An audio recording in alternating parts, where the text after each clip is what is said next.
What are 10 things you can do before listing your home in order to put more money in your pocket? Well, we're going to cover all of that today. We are Sean and Molly Angel with the Angel team, and we cover all things living in Southwestern Indiana. And make sure to subscribe to our channel so you don't miss future content.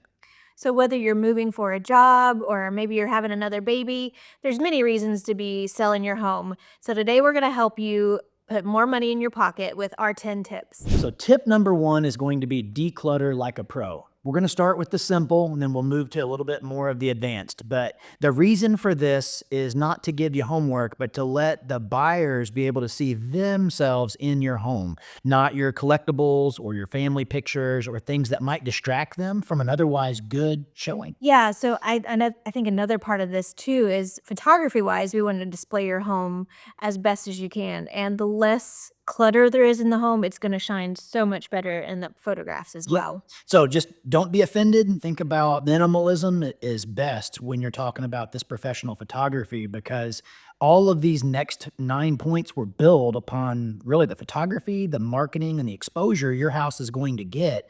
And as people are unwinding from their busy day after work, they could be at dinner table or in bed and they're swiping.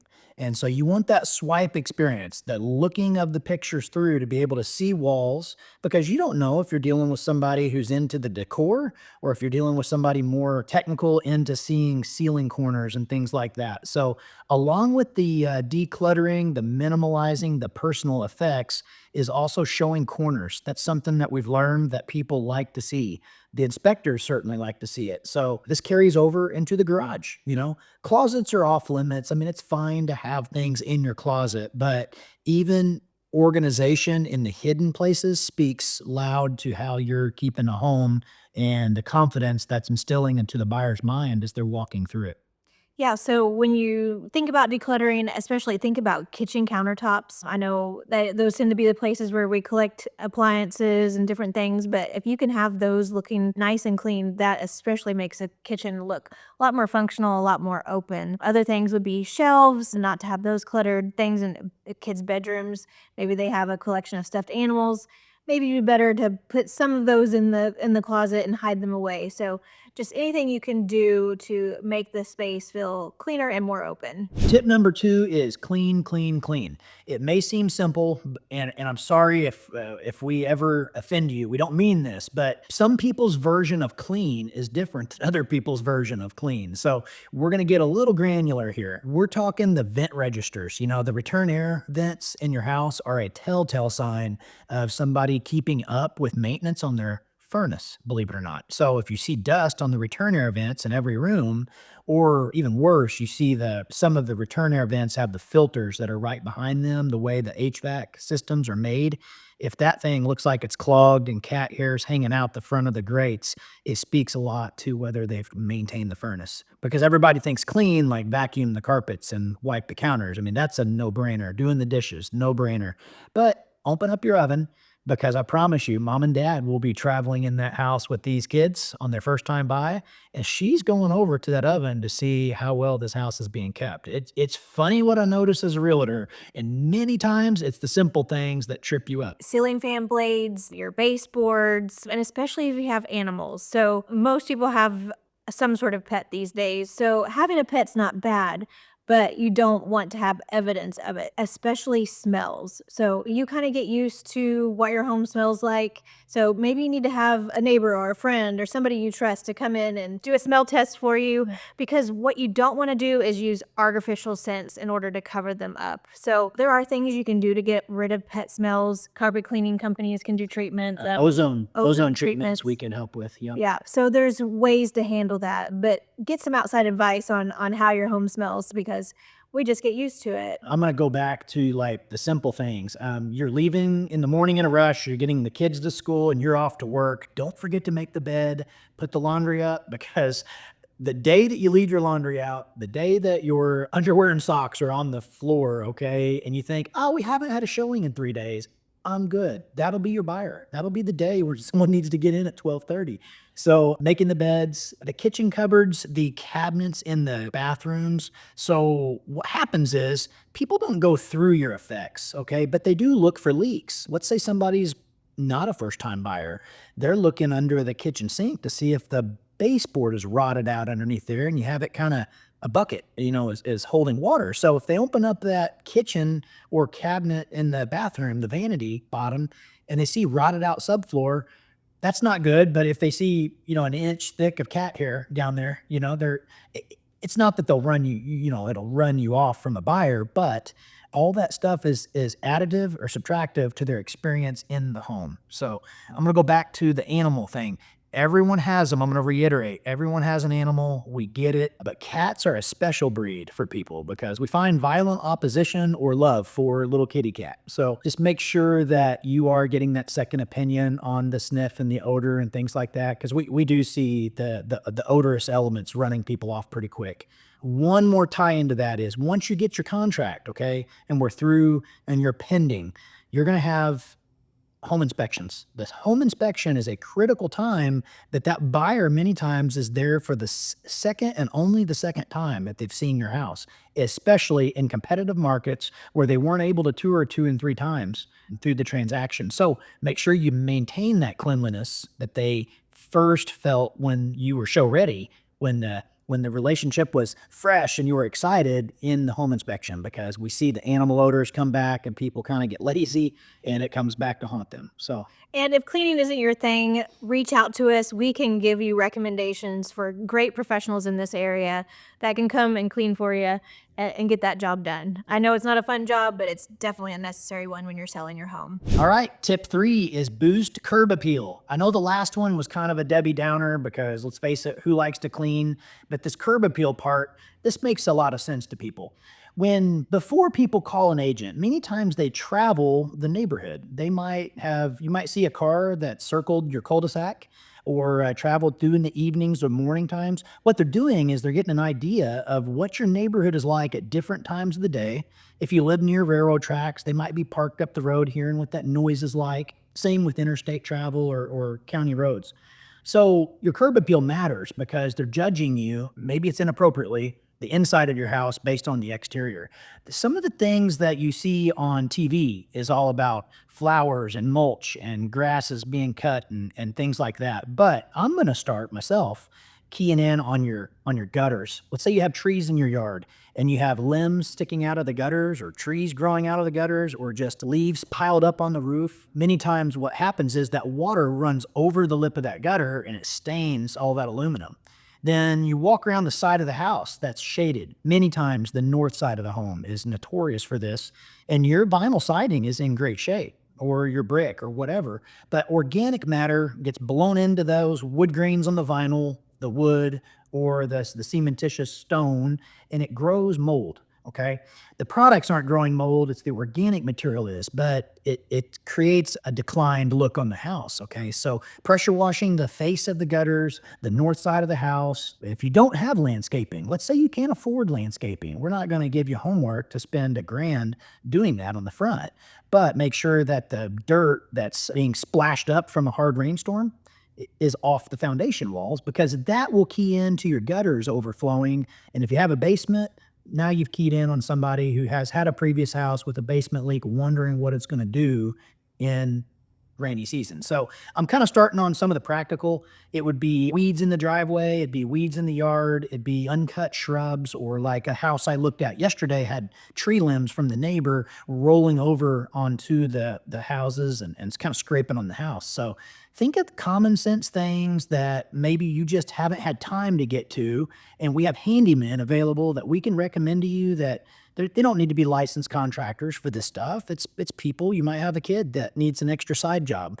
Help you clean up the silly stuff. What do you want to add, Molly? Yeah, so as a female, for me, it's the front door. That creates a huge impression because usually as realtors, we're fumbling around, we're trying to get the key, get the door open for you. And so your potential buyer is just hanging out there for a few seconds, usually taking a look around what the front porch looks like. So think about, not leaving kids' toys out on the front porch, sweeping it off so that you don't have leaves or spider webs growing in the corners on your lights. And also the color of your front door is important. Make sure it's visually pleasing. If you have the money to put, a nice wreath on the front door, that can be really inviting. Make sure you have a nice little welcome mat for people to clean off their feet before coming in for their showing. But yeah, that front door is an important part. Yeah, and that visually pleasing thing needs a little bit expanded because I know it's the rage to create like this watercolor look or this bold, bright yellow look. And I mean, it can go well and they time the shutters and things with it. But think about your average buyer. They may not have the creativity that you have. They may look at that as odd. So, along with that front door, if it's a vinyl sided home or sometimes not vinyl sided, there are shutters, batten shutters, there's louvered, there's raised panel. Think neutrals. You're going to be safer going that way than like bright pink. And even though the bright pink might really express your individuality, you're trying to reach the masses and you're trying to get them inside the door. Now, to Molly's point, I'll be a little more pragmatic on that. When they're at the front door getting in, okay, somebody's looking at the color of the door, but personalities are different that purchase. The other person's wondering, how in the world can this realtor not open the door? Okay. So make sure you oil your locks. The realtors probably have some, WD-40 or type of materials in their car, but make sure that door can unlock and make sure that it's not shaking back and forth really hard where you have to jiggle it and stand on your left foot and rub your belly to get it open because all that matters as well because there's about a minute and a half right there where they're probably holding the door for their agent looking around. So, Yeah. So curb appeal is all about first impressions and is a great point to start off when you're looking to sell your home. yeah. And then I'm going to add one more thing. When you step around from the front of the house, you're going to eventually walk in through the front door in most cases. You're going to step out onto the patio and walk into the backyard. Let's assume it's a fenced in yard. That's the typical progression through a home showing. But the backyard matters too. So declutter the extra kids' toys, 3 broken grills around the corner. Let's try to get that out of there so people are seeing the house for what it is and not making up stories in their minds that are irrelevant. Okay. So the yard barns, I'm going to go into that. We're talking tidiness, curb appeal. Yard barns are notorious for swollen and chipped and peeling paint on the trim because it's not the same grade construction typically on a yard barn.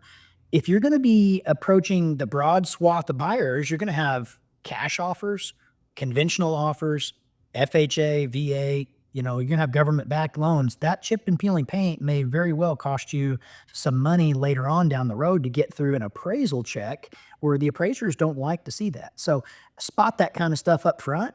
Maybe you don't have the money for it for repairs now, but flag it in your head that it may come back and haunt you on certain loan types. So we like to just try to prepare our sellers and let them know of all things to think about so they're not surprised and that we forecasted some of these potential pitfalls that are less than glamorous to talk about beyond the purchase contract. Tip number 4 is rearrange for success. So, what this is about is making sure your interior flows easily. So, sometimes the way that we want to watch TV in our living room or set up our furniture just isn't maybe the most conducive. Maybe it's the easiest way or more comfortable way, but whenever it comes to showing a home, maybe it cuts off the flow of a room or something like that. So, take a look at your furniture. If it's super bulky, maybe you want to move it out to the garage for a little bit or something. Because sometimes, you've moved furniture from another home and it just doesn't quite fit the flow of the home, but it's done well for you. But it's all about making the home easy to walk through, showing it off the best way, and just making it feel spacious. Yeah, and I'd say along with that rearrange is always keep in mind with us. This is we sometimes these discussions can kind of seem a little high-handed. That's not our intent at all. I mean, you might very well need that extra sofa for the size of your family, but think in terms of your marketing and you're putting your best foot forward. So if we have to temporarily remove that extra chair out to the garage, to not what we're doing is we're keeping a buyer from thinking that the living room's too small. We're keeping the buyer with the extra chair out of the bedroom that you might need for your home office. We're keeping them from thinking that, well, I can't get my king bed on this wall, right? So that's the goal of it. And then also, I would say the driveways are something we forget about when we think about decluttering. Inside's easy to think, but if you have a narrow driveway, which a lot of smaller homes and busy subdivisions are like this, and you've got 2 teenage kids, and then each of the adults has a car, it's 4 cars. For showings, you might want to park a few of those cars down the road because it might show off the fact that the right tire is always off the road, drive in the landscaping. And now they're thinking, shoot, Now, the driveway's not big enough, right? Or if it's a driveway on a hill, you might want to leave a car in that driveway sometimes, let them see, like, hey, this is a normal part of our living experience is to have this house on the hill. So just different things to think about. And a question that we get a lot of times if somebody's moving before they sell, they ask if it's okay to leave the home vacant or empty. And absolutely, we think that's just fine. That allows the potential buyer to see themselves in that house, and it also shows them that you're not hiding anything, because it can be done where something unsightly is hidden underneath a rug or behind some furniture or something like that. So actually, when the home is empty, they get to see everything and know that everything is okay. Yeah, I agree with that 100%. I love vacant homes for that reason because it's just it's about the buyer, it's about their experience and the stories they're going to build in that house even though it's currently yours. So, you're just opening up that canvas and you're stepping out of the decor, the design, whether they like mid-century, modern, contemporary, whatever it is, you're stepping away from all the styling and just letting the asset speak for itself. All right, our next tip has to do with bathroom bliss. Bathrooms, okay? They're private spots that we all need them in our house, okay? The basics, keep the toilet seat down. I would say as well, clean them because the the surrounds, people are gonna look behind your shower curtain. I hate it. I hate it. It seems like it's invasive, but they will look behind that shower curtain. You don't want molds growing in the grout lines. You don't really wanna see scum coming down the tub. Just Yeah, clean as countertops clean, don't have a lot of products out if you can't, if it's nice to have a nice clean countertop with not all your makeup and everything out there. Look at the front of your cabinetry, make sure the kids haven't left toothpaste just running down the front, just little things like that. One thing that we kind of deter against is a lot of people like to leave a candle burning or something like that. And that's actually a big no no from us. For one thing, buyers usually think you're covering up a smell that you don't want them to smell, which is usually not the case, but that's just psychologically what goes to people's minds. And then also, it's a huge just safety aspect of it. You don't know who's exactly gonna be in your home. There might be some young children that could, knock that off and create a fire. So it's just best to not have a candle and to not have a ton of those air fresheners trying to, make a smell in an area. Back to bathrooms, though, people will do weird things. They will check the tightness of the toilet. Okay. Why are they doing that? Well, it's obviously not leaking or they'd be in a puddle of water. They're seeing if that wax ring's going bad and if you've been keeping up the maintenance on the home. They're going to open up the bottom of the vanity and they're going to see if the bottom of the cabinet's rotted out.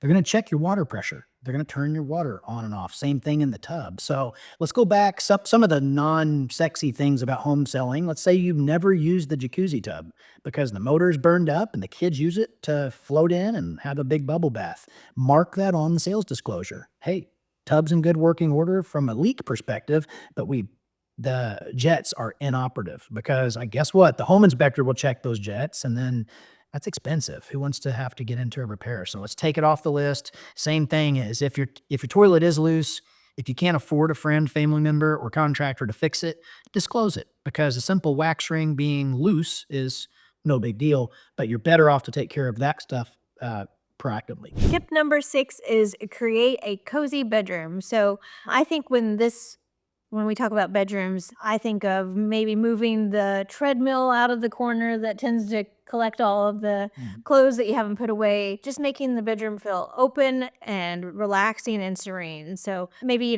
putting some cute pillows on the bed and just making it look nice and tidy. And like Sean said earlier, make your bed. Yeah. Some things I look for in bedrooms when I'm walking through, about half of our business, they're buyers, or about half of our business, they're sellers. So typically a bedroom has a ceiling fan, with a light fixture attached. Light bulbs need to be all working and the ceiling fan blades, it's common. You can see, even if it's a tall ceiling, you can always see the edge.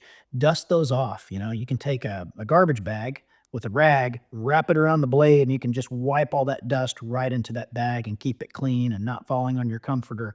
Again, I've mentioned the return air grates, all that's fine. Now let's talk about the fact that let's say your master bedroom closet is too small. Okay. People are fickle. I mean, some of the comments we get, I mean, closets are bigger than our bedroom, and they're like, "Oh, this closet just won't do." It's like, "Where does his stuff go?" And we hear these comments. So if you have a closet that is small, try to remove some of the clothes, space them out a little bit, take away the under part. Many of the wire shelves, they're double now in some of these homes.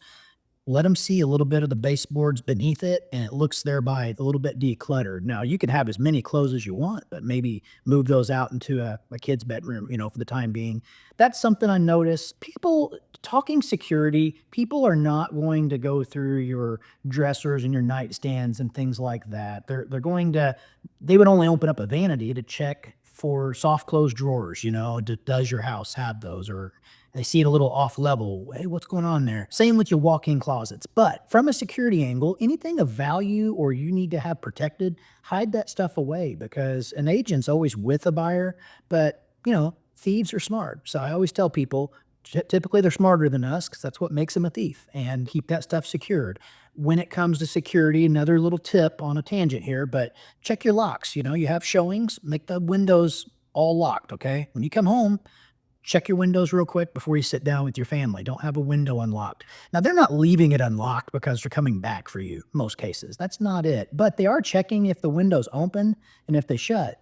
So, as we've talked about tidiness and prep, make sure that all the dead flies between the windows, and the screen, wipe those out, blow them out with some compressed air, and then they have a better experience checking the blinds and things like that. So, again, it's not sinister motives, but in the rare case that your window's left unlocked in your kid's room, you want to check that before you go to bed. Tip number 7 is let there be light. So when we talk about light, especially open up those blinds, let the natural light in.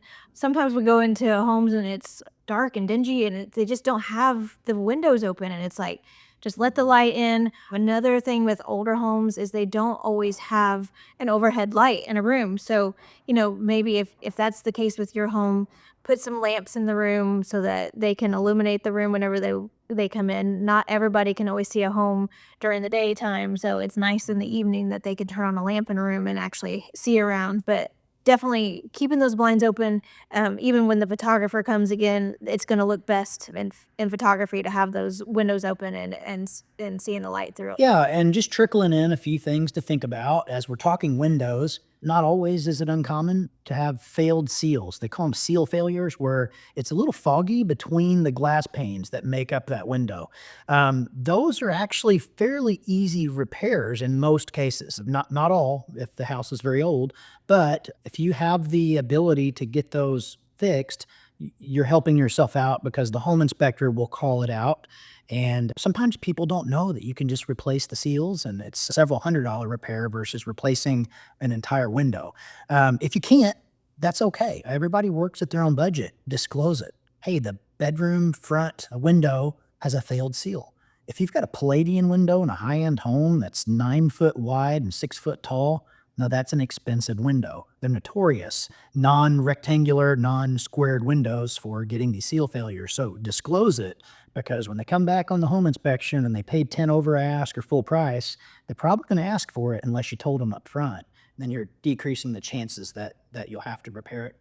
So window shades, blinds, things like that. So let's say your blinds go floor length. This is something I've recently learned from my HVAC contractor. If that window treatment, okay, hangs over a vent register, it's kind of collecting air there. It's being restricting that airflow. You might get mold growing on that curtains. Okay, so check those out. If they get real dusty and nasty, it's going to be speaking to dirt back there. So keep an eye on that kind of stuff, because I didn't really realize it. We had some microbe looking stuff growing, and it just was because my daughter's curtains were covering the vent register. So little things to think about. And then beneath the windows, many times around there's a floor register. Just, wipe it off. Make sure it looks like it's clean. So all that helps with that experience. All right. The next tip is that repairs matter. So how you maintain your home and have kept it historically matters to what you're going to get out of the home when we go to list it. So now within that, everybody's operating at different life situations. There might be a family situation going on right now. There could be estates going on. It could be the fact that you don't have the money to keep up with the house, and that's why I'm selling the house. So never take us as being high and mighty as far as giving all this homework that's impossible to get done within your budget. So we disclose the things that we know are broken in a transaction ahead of time that protects you legally, and it also protects you a little bit getting through the home inspection easier as well. But let's say you do have a little bit of a budget, and that time of listing is many times the time when people do put a little bit of extra effort into a home, because what you generally get rewarded with out of that effort is a higher sales price. So easy things to think about. Go from basics to more technical. Squeaky garage doors, squeaky hinges, the doorknob that's been loose for 5 years that, hey, let's face it, we've all been like that. Tighten it up. Could be a missing handle that's on the refrigerator and you have the repair part in the garage. Go ahead and put it on. Now let's go a little bit more, a little bit deeper. There's the bucket you drain once a month, up in the attic that you just haven't got around to. Let's get a roofing contractor to audit if we can replace a shingle or seal down a boot. Sometimes those are simpler fixes. Same thing goes for under the sinks. So you get leaks. Now you're gonna get into your electrical. You've got outlets that are inoperative, or hey, you changed all your outlets from two prong, meaning non-grounded, because your house is older, and you put three prong outlets in there, and the buyer is gonna come through your house and they're gonna think you're grounded. They're gonna think they bought and engaged in the contract on a grounded home, and it's not. Well, you know what? It's not very easy to put a ground through a house that was never meant to have one. So things like that are things to think about. And we can get some fixes in there for you that aren't going to break the bank typically. Yeah, so the funny thing about this is it's usually those little things that you wish you would have done while you lived there. They were just the things you were too busy to get done with the way life is, but taking the time to do them now before you put it on the market is usually gonna help you get a little bit more money in your pocket, help you get it fixed at a more reasonable cost, and all that, so Yeah, something Molly and I here in our team, Kendra, we talk about with our sellers is, and with our buyers as well, you really don't buy once. You buy twice and you sell twice. And what I mean by that is you've got your showing, everyone's on best behaviors, you're excited, you sign the dotted line to get a pending contract. Then the financing starts, the title work starts, and the home inspection part starts. You get the termite inspection, the radon inspection. If you're out in the rural areas, you're getting well and septic inspections, and then the building inspection itself. And it goes on depending on the circumstance. When all these reports start rolling in, sellers get overwhelmed pretty quickly because home inspectors do not want to be sued. They're looking for safety items and concerns on a house, and sellers, they want to make as much money as they can. So probably if you know about it, it most likely will show up. Okay. So we're just helping you spot, forecast, and condition that this is a real thing. So if you haven't had your house checked out for termites and you live, in an area prone to termites, which most places are, let's face it, they can swarm without cause anywhere. You might want to get a proactive $100, wood destroying insect report just to make sure that when you get through transaction, you don't have anything to deal with there that you could already pre-treat and cover. You may want to make sure that, hey, the downspout blocks have been off my house and, it causes some wetness down in that corner. I wonder if a contractor could help me figure out if it's the basement's leaking because of downspout blocks and clogged gutters. You'd be surprised. So we're just helping you forecast these things because you're going to have to get through the second sale, whether you're a seller selling the house or a buyer buying the house. And that's everything that they found out when they peeked under the hood. And that's a little bit less glamorous. It gets people scared. And if you don't have a quality professional on your side, contracting professional and realtor that can help you understand what things are, then that's sometimes where the deal stops. So we do spend a lot of time in this aspect. And again, it's fine if you don't have the money to spend it up front, but what you can do, are generally better to do to get through that and transaction. again, if you haven't done these repairs because you're not the handiest person, we have great professionals, affordable professionals that can help you get these things done before it gets on the market. Yeah. And notice when we say repairs, many people, when they bring us in, they're not asking about repairs. They're actually asking about full blown remodels. And you would be so surprised that how many times we get in and they say, well, we've never touched the kitchen and we've just enjoyed our house and we haven't changed out the carpet and all these things. So we're very, very careful. We're cautious with spending your money proactively when we can't guarantee we can get that money back in the way of like sizable investments. Some general rules of thumb we can tell you is buyers, they really hate to pay over asking price, top dollar for failed roofs, HVACs, water heaters, and bad windows, you know. So there's some things like that that we take in stride with the pricing mechanism, you know, how we market and how we price your house accordingly as we're looking at the competitive landscape of other comps, you know, that we're comping against. Spending 50 grand on a kitchen and saying, "Hey, I'm going to get that money back." That's many times a risk I don't know that the average person wants to take unless they're flipping the home. So we're careful on that, and we can do the best we can at helping you forecast what homes that are maximally updated bring in versus ones that are dated. But keep in mind, dated is a word that is different to different people. Some people love that contemporary modern design, will overpay for it with the bad roof, you know? Other people don't. They want the wood trim that's original and the floors that are original, and that's their style. So we're just talking updates here, not cost versus value return on full-blown bathroom remodels, if that makes sense. Tip number 9 is neutralize the vibes. So, when I think neutralize, one of the biggest expenses I think of is paint. Paint has become a much bigger expense for people these days. Especially kids' bedrooms seem to be kind of notorious for more funky colors because you chose to paint the color that the kid wanted. If you have the money in your budget to paint that a more neutral color before listing it, I think it usually pays off. Yeah, this is a tough one that I've learned on the hard way, and I'm just gonna be admitting, you know, when you're a professional in the field, there was a time where we got away with whatever we wanted to get away with because the market was so strong, people would buy it. And then trade started to increase in the cost for labor for people to hire people. And painting to some people doesn't seem technical, but it when you see a bad paint job, it's awful. And I mean, it can destroy flooring, it can destroy trim. And so we now take the paint colors and the neutralization of that house a little more serious when we're comping. That's a slang word for the comparative shopping that we're doing to formulate your sales price. So it's not uncommon to have these big homes around here, 20, 30 grand, you know, to paint these houses. They've got to bring in scaffolding, ceiling, ladders, all this stuff. So wallpaper is something that in some cases is coming back, but it's very nuanced, and how they use it is very specific. And so most of the time we go in a house that's full of wallpaper, oh boy, you better not be scraping the top end of that range because people don't like it. So we have good painting referral partners that are quality at what they do. I mean, they're using ventilation systems that keep the smell down to where you can still live in the house. They're professionals. There's not runs.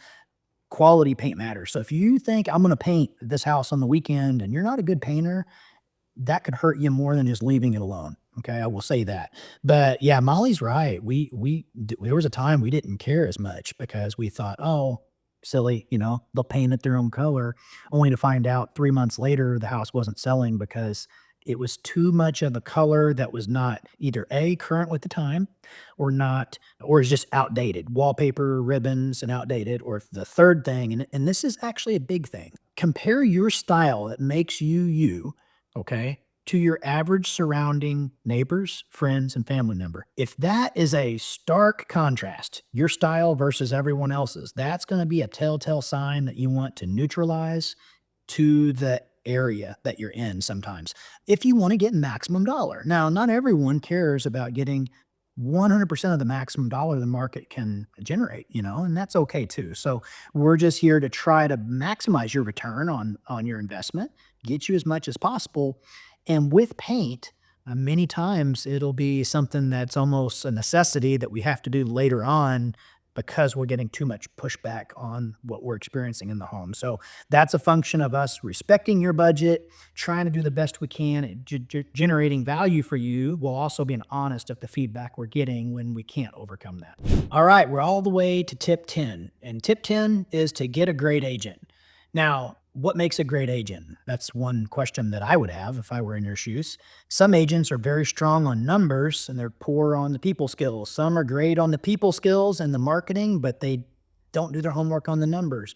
But increasingly, there's more and more that don't know much about that home inspection process and the smoothing process you can do through the pre-listing preparation to get you through the transaction all the way to your check or wire into your bank account. So when I think of what makes a great agent, humility is probably the biggest thing that comes to my mind. And what's that mean? It means we're all supposed to be skilled, but we're going to be generalists with specific skills. I'm going to break that down even further. I'm not a contractor, but I run into doing transactions on a daily basis where the same things keep showing up in the same context get called on my Rolodex. Maybe it's that leaking basement or that wet crawl space. Maybe it's the roof that has leaking evidence on the edges, whatever it may be. It could be landscape. So being a generalist with specific skills is kind of one of the things. Humility to say, I'm not sure, but maybe we need to get that question answered by an expert. Those are the first things I talk about. So you're somewhere between really knowing your numbers. I mean, knowing not just the marketing numbers that we're going to market the house for, but what are the pragmatic numbers that we need to make sure we're thinking about with appraisal, and what could possibly go wrong on the low end side. Great agents are connected. That'd be the next thing I'd say. They know contractors, specialists, home inspectors. We're not connected with them financially, but good people help good people. And so that's many times the reputation's on the line and why referrals matter. Somebody who knows referrals. Can you help me beyond just the transaction get through the home inspection process or find a good title company? So great agents ask a lot of questions. When you're in the home, gosh, I try to tone it back, but I really want to know the ages of appliances, of furnaces, of ACs, the best I can, the utility numbers. I want to know these things because I'm forming a business case on how to present your house with Molly in the best possible light. So that's me. But, we go into homes together as a team. We don't go in just individually. And the reason for that, again, is humility. Like, somebody might like what I'm saying, but really not like how I'm saying it or who I am. And they really can key in with Molly. And Molly is going to see things on a home that I just goes over my head because I'm a guy and we're notorious for that. So I think having a team approach helps spot things. Maybe it's conditioning things that are going to happen. We know they're going to happen. And so we talked about it up front. So they're thereby having the surprises being limited to the best of our ability. So, another reason to use a great agent is that typically a home sold with an agent gets more money for the seller than a for sale by owner does. So, in fact, in 2023, NAR, the National Association of Realtors, has reported that the median home sales price for a home with an agent was $410,000 versus a for sale by owner was only $305,000. So, that's a big difference. So typically, realtors pay for themselves. Our expertise and knowledge of the market will get you more money. Another big part of that is because of the marketing that we do on your home. The way we display it with professional photography, possibly professional videography, the reach that we get through the MLS or the multiple listing service, the reach that we get through social media and our other contacts gets more eyes on your home, and more eyes equals more dollars. If we can create a competitive market, especially if we can get multiple offers on a home, those dollar numbers go up. And that is why having a great agent is very important when it comes to selling your home. Yeah, with that agent thing is if that's all they do on a daily basis, they're probably accustomed to negotiations. So many times, even if the marketing is good with somebody, the negotiation tactics are limited. So where negotiations come in, it's a little different. We're really following what you want as a seller. We're go-betweens between these agents. But do you cave to everything they asked for on the home inspection? Do you not? Do you split the middle? When makes sense to split the middle versus not? All the things matter. Everything that's happened prior is additive to what happens later. If they negotiate it off and they're getting a house at a discount and we disclose things, and then so how do you negotiate those things? Do you offer a home warranty or not? Do you offer a seller concession for carpet? What do I do here? That's stuff we do on a daily basis. And some of those things we can quickly answer from a financing perspective on how to get through the loan. So, yes, we love to pay for ourselves plus more to have a great experience that you can have a great experience with us and that you say, hey, this was a no brainer and I made more money than I thought. But we also want to get you through the transaction into your next house. So beyond what we do to sell your house, we're helping you think in terms of when you buy the next house. Okay. So that goes into pre approvals. And you can't start too early when you're thinking about selling to think about what you're going to buy, And so we need to come up with what our highest market price, sales driven approach can be for you and then net out all the expenses, your property tax, your bringing your title up to date. Let's estimate some stuff in there for inspections because let's face it, it's going to happen. Let's not sit there and think that we're going to get that waived over asking price gap covered offer. I hope we do. But if we don't, here's what your lender needs to know on what your net's going to be so he can help you work with your payment schedule and your pre-approval amount for your purchase. And then sometimes we're pumping the brakes on the list of the house, the go live date, because we're waiting for a few homes to show up in your price bracket to give you some hope that if you need to sell and buy contingent, meaning you need the money out of your existing home to roll to your new home, then we've got to have a timing conversation here and not just get too ahead of ourselves, get your house pending. It's immediate possession, and you're now looking for an apartment for 2 months when we could have been more strategic, we could have been more patient and thought about your timeline and your family scenario a little more. So we're very cognizant of that stuff. We care about that. So with that being said, we have a good lender that's helped us with the video here, sponsoring this video, named Paul Castrip at Mortgage Masters. And we stay in our lane and we give that over to Paul for him to run your background checks on your finances and things like that to where you guys can consult on what a respectful payment range is and a purchase amount could be, how you want to structure the deal and the type of loan, all the way down to, hey, let's get some closing costs in for you so that way you're not cash strapped at the end of this deal. So you can give Paul at Mortgage Masters a call and he can help you get started on that. And really, that's kind of concurrent with our initial visit. When you're talking about moving up or moving down, I guess if you're cash and, you're not having to deal with that. But even if you're moving out of state to find a quality financing scenario, many of them work across state bounds. So get that going. And that's the stuff that we see as differentiating agents a little more from transactional. Hey, you called me, I'm going to sell your house, to relational. Let's think about your overall whole plan of attack for where you're going to lay your head at the pillow at night. Yeah, because when it comes to selling your home, unfortunately, you don't know what you don't know. So having a professional alongside you to help guide you sell probably the largest asset you own is a very important step in selling your home. And I would say timeline, people have asked me before, so when do I start? And really, there is nothing wrong with starting now, even if you're a year or 2 years out.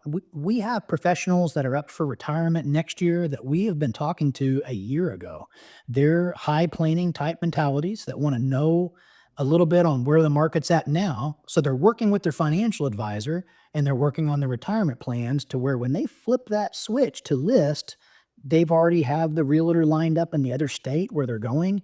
And that is fine by us. Most realtors will love that aspect because it helps us build trust in a relationship while we're not under stress, planning ahead. And then in that case, we're keeping an eye on the market for you. So when you decide, hey, the rates dropped enough that now I see hope, I can actually start to really think about getting the house that I want to move up to or move down to, that we have looked at the numbers 2 and 3 times and said, hey, it's actually looking pretty good right now. And so you feel confident, but also we feel confident because we weren't coming up with a plan in a 10-minute window. And there you have it. There are your 10 tips on what to do before taking your house on the market to get more money in your pocket. That was a lot of information. We covered a lot of topics. So I want you to know it still can be a fun and exciting journey along the way, especially with us, the Angel team. Feel free to reach out to us if you're thinking about selling or buying in the Southwestern Indiana area. We can help you along the way and make this very complicated process more fun and more simple. So, also, if you're looking for more resources, be sure to look in the comments below. We have some great resources for you to make this even easier for you. And don't forget to like this video, subscribe to our channel, and even share it with your friends. And we look forward to seeing you next time.